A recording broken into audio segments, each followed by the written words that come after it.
I've been playing a lot of Unicorn Overlord lately, and one of the things that sticks out about it to me is that every map is on a timer, and if you take too long, you game over or have to use an item to increase the timer. And this has a pretty interesting effect on the game and has me thinking about the incredible power that time can have in video games, or turn counts in games that don't feature real time. So let's talk about time, how it affects games, and when it is a good element to include in a game. But first, a big thank you to my geckos on Patreon, and a shout out to my skinks, Red Mage Morgan, Chicken, Morg Wolf, Upscale Furry Trash, Cosplay Sylveon, Emma, Van West, Aikipoo, Lucy Sev, Romeo, Wingman, Lonely Voxel, Aaron Gedden, Mikabre, and Stars to Art. I really appreciate all of your support, and if you want to support the channel and appear in videos like this, you'll find a link to the Patreon in the video description. Okay, so let's start with talking about why I like time as a gameplay element. If you've ever played a strategy game, or frankly almost any game, strategy RPGs are just most of what I play, you know that if there's no element of time pressure whatsoever, some pretty unfun strategies can be enabled. Take something like Fire Emblem. On maps that aren't designed to keep you moving, it's easy to trivialize a lot of maps by taking on enemies one at a time, and completely healing your army in between every fight. Or at the end of a map, you can have a weak unit attack a boss that doesn't move 8 million times in order to level up a scrub unit. Or in other genres, in games with time-based healing like Halo, a way to deal with challenging content is to pop out of cover, kill an enemy or two, and then sit in cover until your health restores. You can think of strategies like these in any game where we can leverage spending time into an advantage. They're often very effective strategies, but they're also pretty boring to employ. And I think it's better when games disincentivize boring or tedious methods of play to encourage you to play in a more thrilling manner. And there are a lot of ways to design around this. You can remove ways to leverage time to your advantage, like removing time-based healing and instead rewarding more aggressive play with healing. A good example of this is in Bloodborne, where you can regain health for a limited time after taking damage by hitting enemies. So when you get hit, you're incentivized to stay in the fight and hit back rather than just to retreat. In Fire Emblem, we can disincentivize boss abuse by giving a boss 1-2 range and making them strong enough to one-round really underleveled units, or by making them move. We can add villages or chests that enemies are going after so that you have to move fast to get to them, or spawn scary reinforcements if you spend too much time on a map. But all of these still have limitations. If a boss has 1-2 range, or even if they move, you could still boss abuse by using shelter or rescue drop, or by boxing in the boss. On a map with time-sensitive side objectives like a village, that time sensitivity is over as soon as the village is grabbed, and you could even decide that you don't care about the village, and then there's no time sensitivity. And none of this is necessarily a problem. It's totally fine to have maps or games or portions of them that support a slower pace.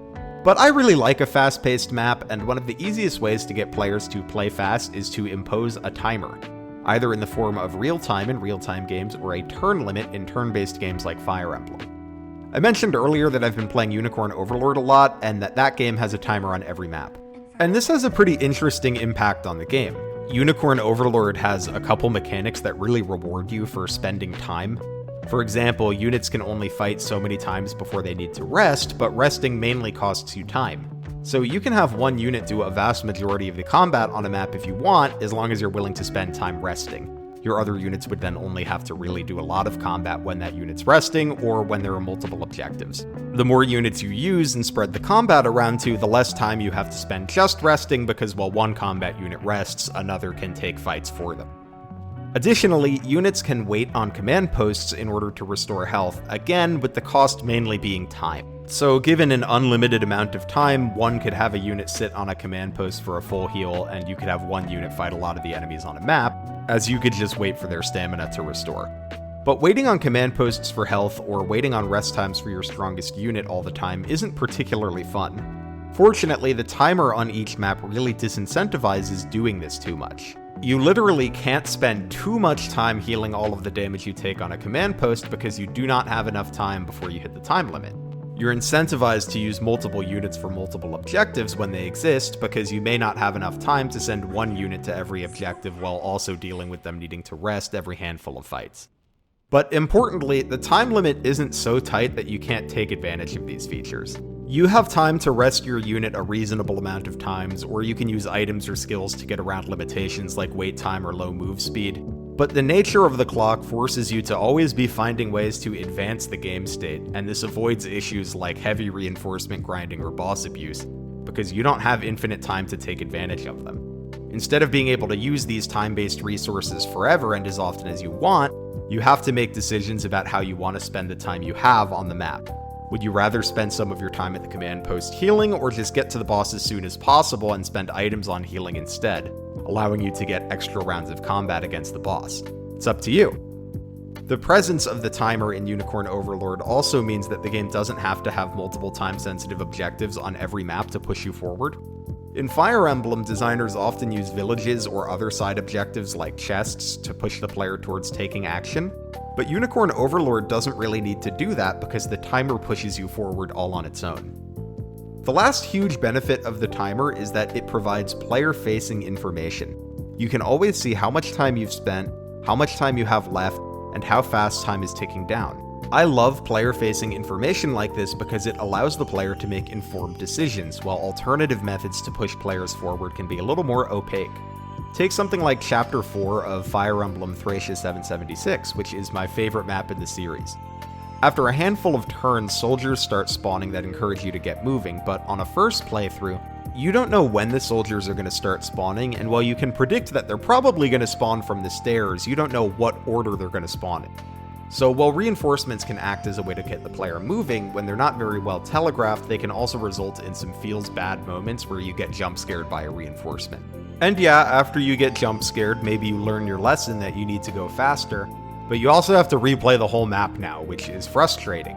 If you know about your time constraints from the start, it feels more like a challenge the game is issuing to you as the player to overcome, and one that you can plan around rather than a gacha that might force a restart before you can meaningfully plan around it the second time around. And Fire Emblem also takes advantage of timers from time to time in the form of turn limits. In Fire Emblem 7, for example, there are several maps with turn limits that inform you how aggressively you need to play in order to complete certain objectives before a map ends. Great examples of this are the village in the Gaiden chapter where you have to protect Merlinus, or the boss in Kinship's Bond. In both of these maps, the turn counter lets the player know exactly how long they have to grab the village or to kill the boss for his droppable item. This allows the player to make informed decisions about their pace, but also encourages them not to dally for too long. So in turn-based games, turn counters can fill the same role as a timer in a real-time game. So I like that timers and turn limits are player-facing and disincentivize options that can make gameplay less fun. But there are also some limitations to timers, and some of these can be designed around and some of them can't. One is that the sense of pressure that clocks and timers inherently apply is not always desirable. While I enjoy the way that these features encourage you to press forward and play in a riskier, more thrilling manner, not every game or map is going for this. For example, again in Thracia, Chapter 8 is a pretty easy map that comes right after a series of tricky ones. I often refer to this as a breather map. It doesn't seem to be meant to be super stressful, but rather it gives you a chance to catch your breath, do some shopping, and maybe even train some units before we get right back into tricky maps with Chapter 9. Pacing-wise, it's a great break, and I think it's better that players feel fine to take this one at a relaxed pace. The map actually does have a hidden turn counter as a Gaiden requirement, but it's pretty generous. The map's not very big, and you get 15 turns to complete it. But I really don't think this map needed a turn limit at all. It works best as a relaxed pace map to break up the tension after the Manster arc. Another disadvantage of timers and turn limits is that they can feel very arbitrary, while alternative methods of pushing players forward can feel more diegetic. This is a major annoyance for me in Unicorn Overlord. At the end of the timer, our main character just says the advance has been going on for too long, and then you game over. It feels arbitrary and kind of stupid. In contrast, other methods of pushing the player towards the end of the map can feel more diegetic. Something like the reinforcements chasing you towards the end of the map in Thracia's Chapter 7 makes perfect sense, for example. In this story, we're on the run from an army, and here's the army chasing you. In other Fire Emblem games, when a thief is heading towards a chest, that makes sense too. If you take too long, they run off with your item. We can easily see the consequence and why the consequence exists. Whereas timers can feel arbitrary if they don't fit into the story or theme of the game or map. Of course, timers can still be made more diegetic. In something like Helldivers, the 40-minute timer on a map represents how long your ship can safely stay in orbit.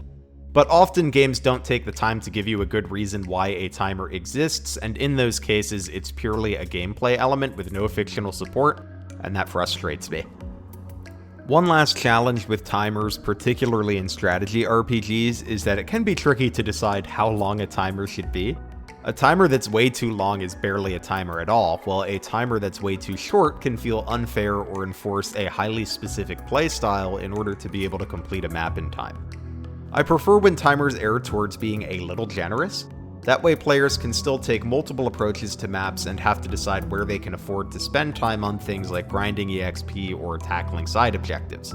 If timers are too fast, some of the resource management aspect is lost to me because players may not feel like they have time to spend on anything except for directly completing the map. Ideally, a timer should spur the player into making proactive decisions, not lock them into a specific strategy in order to beat the map on time. So basically, when you want a way to encourage players to get moving or discourage players from taking advantage of the benefits of infinite time, a timer can be a great tool. It adds a sense of tension and introduces a new form of resource management where players can decide how they choose to spend their time. Boss abuse or taking a turn to heal before a fight remain options, but players have to weigh how valuable those options are versus how much time they have. There is one more use of time that I want to talk about in games, and it's one that I haven't seen as much in strategy RPGs, and that's using time as a scaling element. My favorite game that does this is Risk of Rain 2. In Risk of Rain 2, there's no time limit. You can spend as long as you want on each stage, and runs can go on forever if you want, but with every minute that passes, the difficulty of the game slightly increases. So there's incentive to move fast, but the game never makes you. Some people like to blitz through stages as fast as they can to save time, some people like to focus on farming items as fast as possible, and some people don't worry about time at all and just chill out and shoot stuff until they die. The time-based difficulty scaling supports all of these options, which allows players to choose their own approach to the game. The one thing that you can't do is nothing. You are punished if you do nothing. I think similar principles could be applied to something like a Fire Emblem map, and the best example of this I can think of is Sacred Stones Chapter 18. In this map, there are a bunch of Gorgon eggs that are slowly hatching, and if you kill the eggs before they hatch, they're defenseless. But if you let them hatch, it adds another potentially dangerous Gorgon onto the map for you to fight. There's no hard time limit here, but if you play fast and take more risks, you're rewarded with fewer enemies to deal with. If you choose to play slower, you can do that, you just have to deal with some more difficult enemies. And all of this is delivered in a really easy to understand diegetic way. Fundamentally, this isn't that dissimilar to a map spawning reinforcements if you don't accomplish certain objectives in time, but it has a few advantages. First, each egg acts as its own timer. The player has a good idea of how long they have to complete the objective because they can see how fast the eggs are hatching, and this allows them to make informed decisions. 2, the player can reasonably predict the consequences of failing to complete the objective. They know when, where, and what is going to spawn if an egg hatches.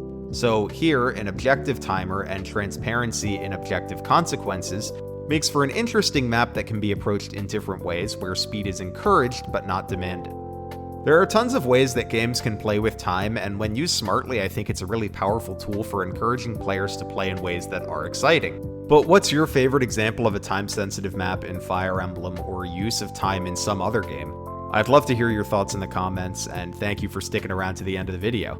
If you want to see more content like this, consider hitting the like or subscribe button so that you never miss an upload, and if you want to chat more, consider joining the community Discord linked in the video description.